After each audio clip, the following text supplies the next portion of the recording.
Hi, this is Dr. Krishna Deepak and welcome to another episode of Steth and Sip, short for Stethoscope and Sip.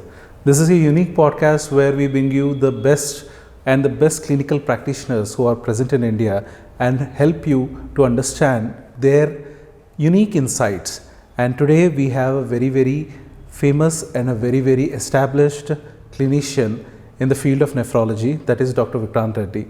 Let us welcome Dr. Vikranth Reddy to the podcast. Sir, welcome to the podcast. Thank you. Namaste. Namaste, sir. Thank you very much. How are you?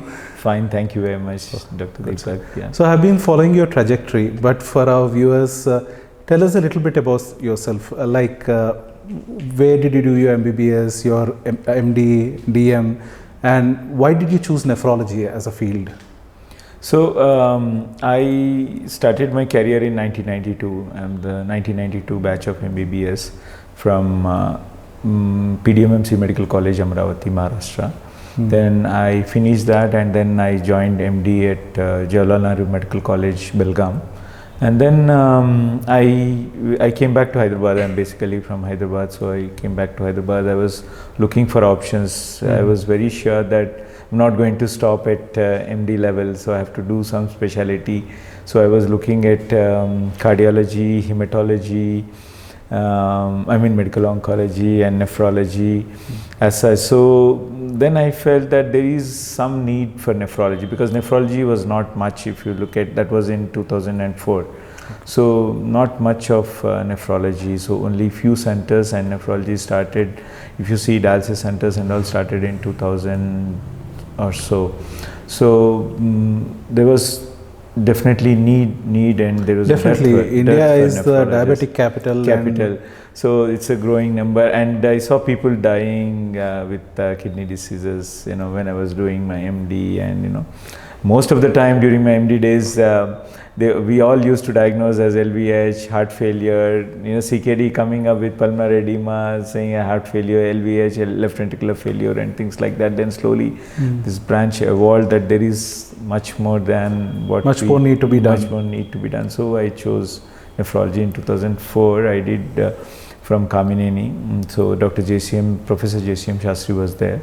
So he was my mentor and I did from there.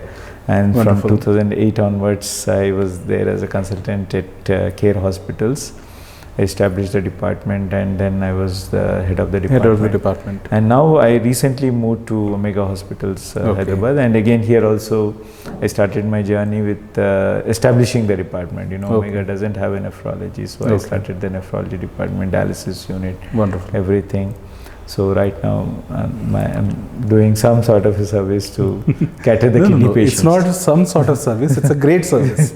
We cannot I mean to say, because there are many great people, many great doctors are there who are doing much more good job than me. So that's why I said you're being too modest. So it's like that, yeah. So I want to ask you, see, I'm a physician basically. I have seen, when I was working at a corporate hospital, I have seen a lot of CKD cases, and I used to work as a ER physician, and the dialysis unit was kind of attached to us. Yes. And any kind of emergency in the dialysis, we used to rush in.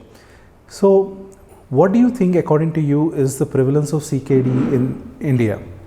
Or how much is it approximately? So, prevalence is much higher now, almost one in 10 population, I think, is suffering from CKD, because as you know, 1 in 4 is a diabetic, and diabetics are eventually developing diabetic nephropathy and diabetic kidney disease over a period of time. And then we have hypertensives, we have painkillers, we have dietary issues, then we have stone diseases, cystic diseases. So the incidence and prevalence is increasing day by day in terms of CKD. I think this is directly proportional to number of transplants which are happening now. Yes. And what is your experience with transplant? How do you find this Jeevan Dan program? Is it actually satisfying? Are there any lacunas in this Jeevan Dan program? Do you see, is there a chance for any improvement in this from a doctor's perspective? Yeah, actually, if you look at the numbers, previously there used to be only a handful of transplants that were happening because only live program is allowed in India. So once the Jeevan Dan came, the number of transplants under Jeevan Dan program has picked up. It's actually a boon to the society that the Jeevan Dan program is there. So this is helping the people who doesn't have a donor in the family. True. Because some parents are diabetic, you can't take them, siblings are not there, nowadays nuclear family concept, so not much of people are there for donation. So in such scenarios Jeevan Dan helps, and it's a very good initiative from the part of all the state governments, whichever are, most of the states in India are doing it. So it's really good job by the state governments. Wonderful. And in Telangana we call it as a Jeevan Dan, some states they call it Jeevan Dara, things like that, depending on their dialect, depending on their language they have. So basically it's a Jeevan Dan program at Telangana. I've seen organs being shifted within states. Correct. Do you see organs being shifted from one state to another under these programs? Yeah, previously they were more doing it because the programs were not very rampant. So but now because the patients are more, so usually because if the organ is available in Karnataka, they have been used up there is a need in Karnataka. So every state has the need. So nowadays we don't see, but initially say a decade and a half ago, not much of people are doing cadaver transplant program. So that time we have seen people flying from Vizag to Hyderabad, or Chennai to Hyderabad, or Hyderabad to Chennai, say heart transplant.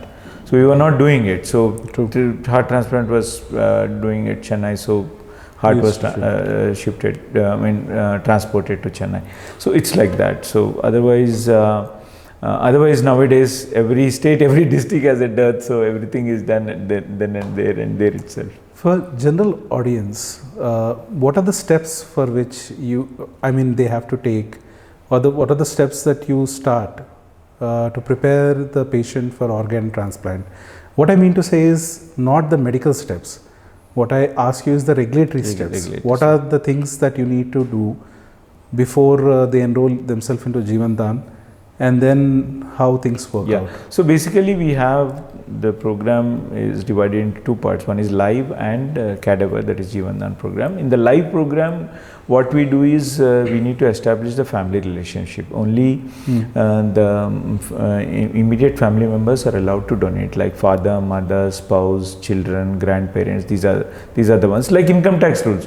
Who can give gift aid? You and I cannot give. So it's like that. So gift is within the family. So those rules apply there also. That's nice how analogy. I explain them, because it's easy for the patient also to understand, So it's like that. Otherwise patient keep on asking, he can donate, he's known to me and all. You cannot donate like that. Wonderful. So in Jeevan Dan, you have to register for Jeevan Dan. So basically in Jeevan Dan registration also, first of all, recipient evaluation. Recipient is a patient.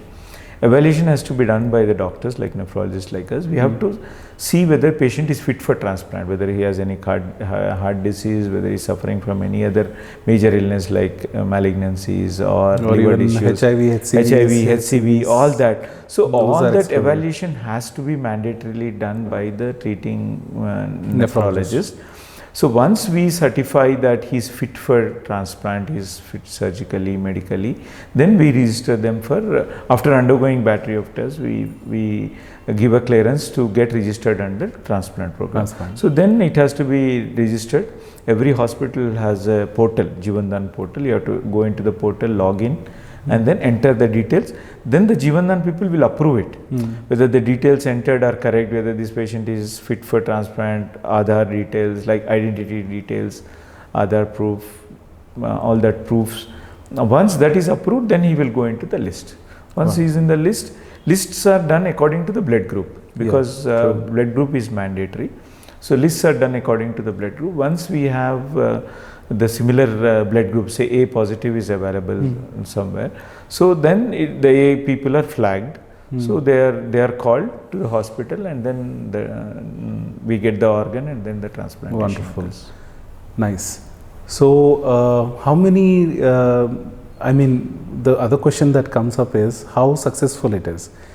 I have seen the level of immunosuppressive drugs that we have nowadays. The success rate is quite high, but I would like to hear from you.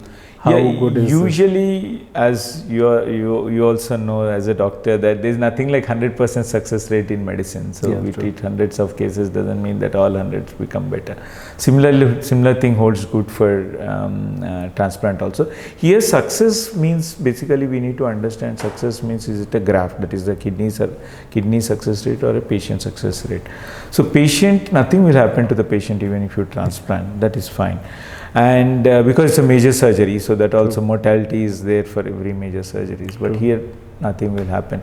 But coming to the graft survival, like the kidney survival, the graft, the kidney which is being put, in live transplant program, almost 95 to 98% success rate is there in most of the centers. Yes. 95, 98, 99 also is in there. Business they say turnaround time. Turnaround time, yeah. Here live you operate simultaneously. Yeah, so almost 95 to 99% of the time we are successful in doing a successful kidney transplant. I've seen pathology slides of graft, yes, which is not a live donor, obviously cadaver.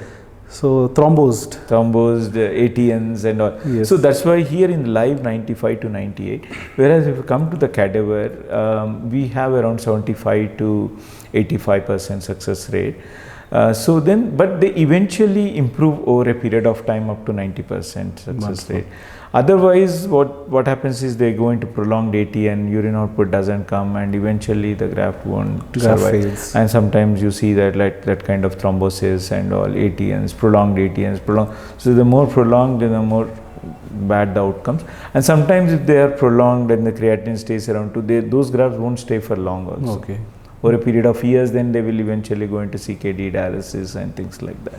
Wonderful. So success rate on a deceased donor program is little less as compared to live donor. Yeah. Excellent. Which state in India has lot of transplants happening?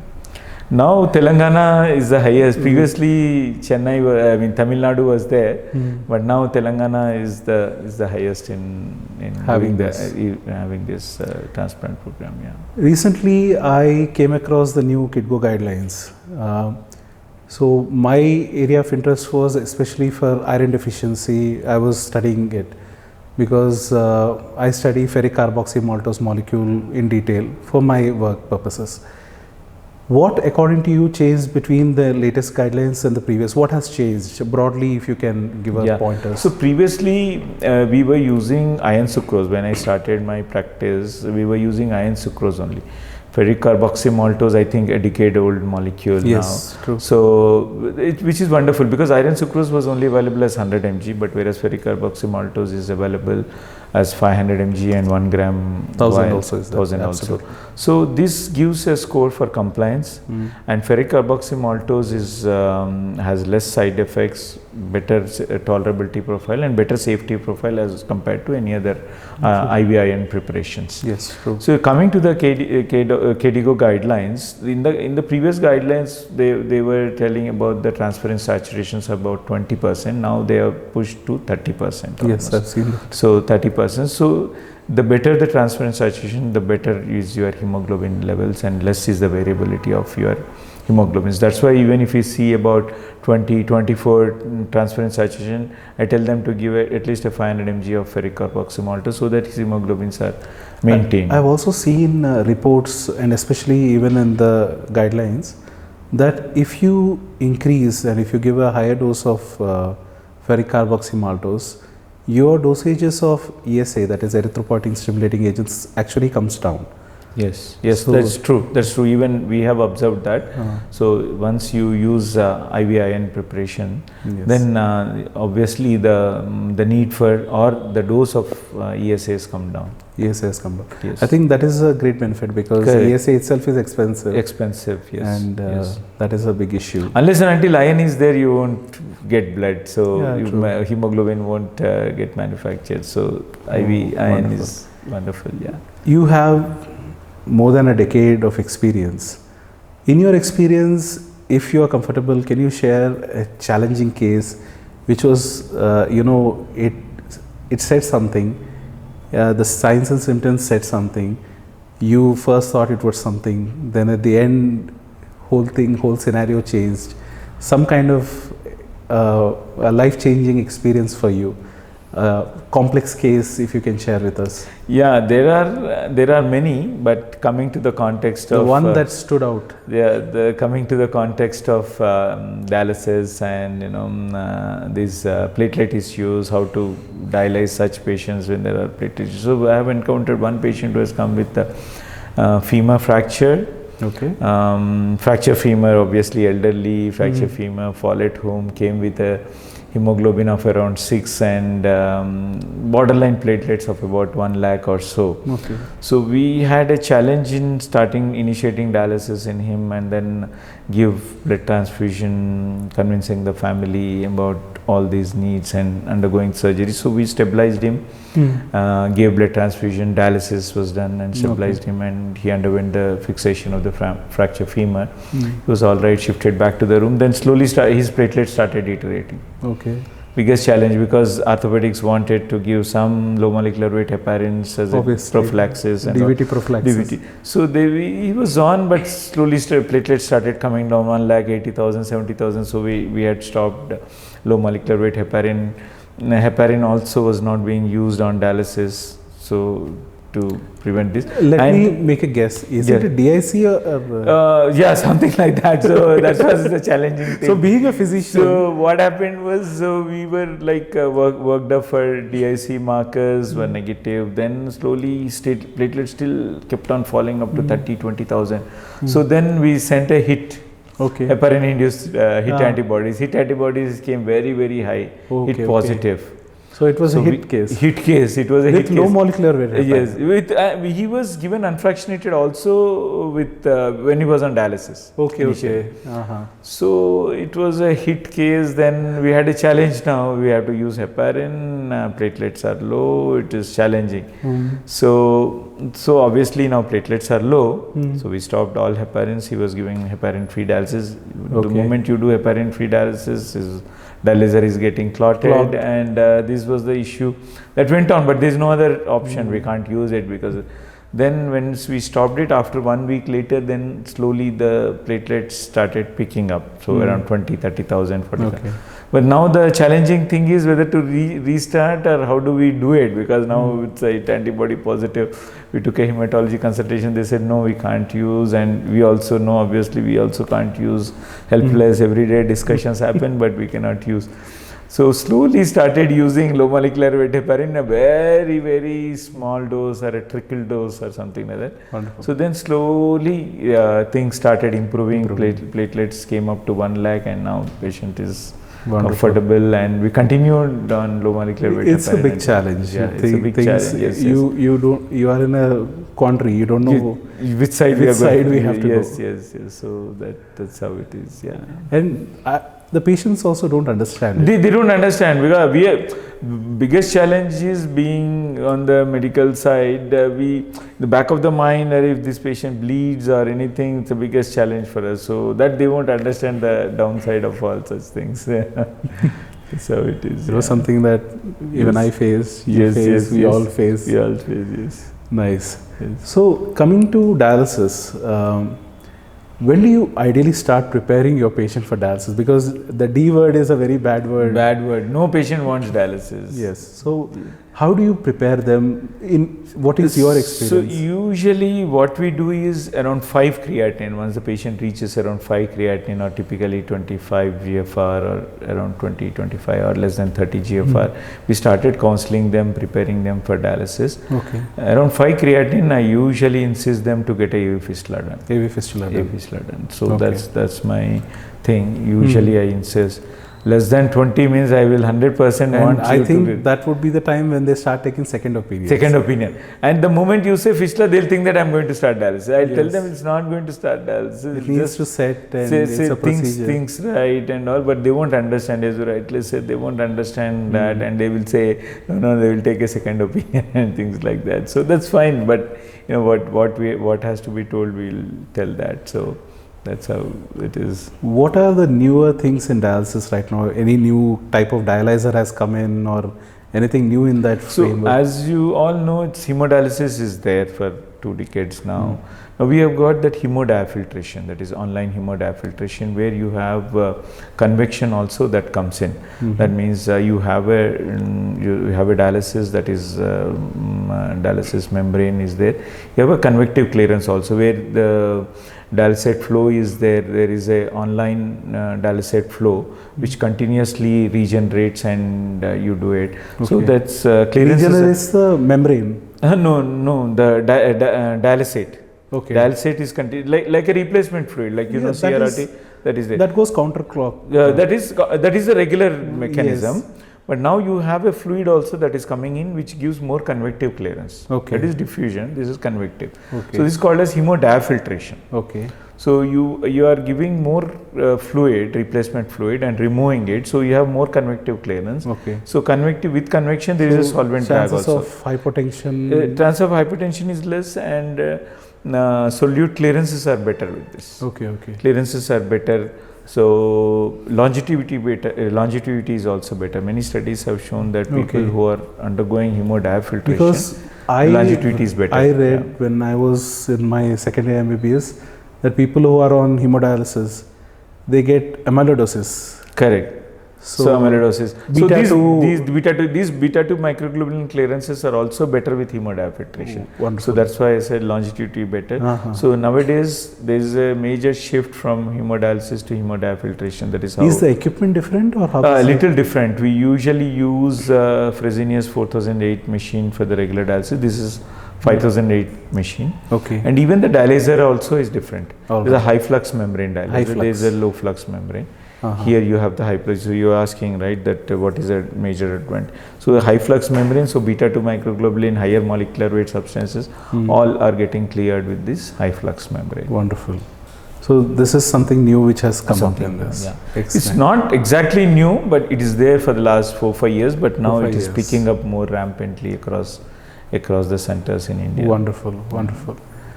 So thank you very much, sir. You were very nice. I mean, I had a very great learning session from you. Thank you. And before we leave, what are the things that a common person, for example, even though the person, we know that diabetics and hypertensives are at risk, but I want to know a proper healthy person, what are the signs that he should or she should look for to know that there may be something wrong with my kidneys? What are the typical signs that they should look for, if you can elaborate? So basically they need to look at the urine color. Basically simple thing is the urine color.